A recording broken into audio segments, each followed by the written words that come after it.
មូលហេតុដែលមានអ្នកជំងឺតម្រងនោមរ៉ាំរ៉ៃ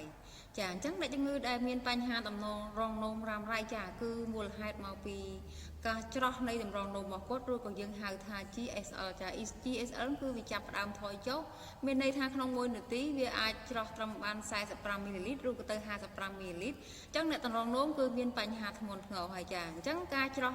របស់គាត់នឹងបានយឺតវាចាប់ផ្ដើមចុះខ្សោយអញ្ចឹងដល់ពេលការច្រោះនៅសល់ត្រឹមតែ45ឬក៏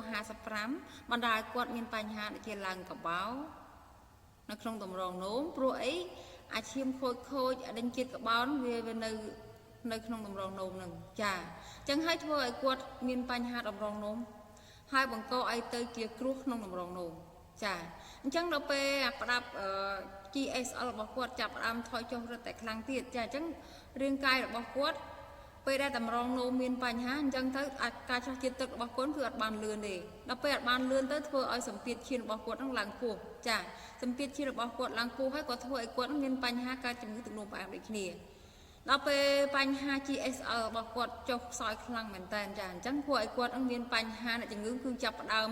រាងកាយរបស់គាត់គឺគាត់ចាប់ផ្ដើមមានជាតិពុលពេញរាងកាយរបស់គាត់ហ្មងគាត់ចាប់ផ្ដើមវិលមុខចាប់ផ្ដើមធីងធូងអាសាថប់ដង្ហើមពិបាកដកដង្ហើមតប់ប្រមល់ក្នុងរាងកាយរបស់គាត់ចា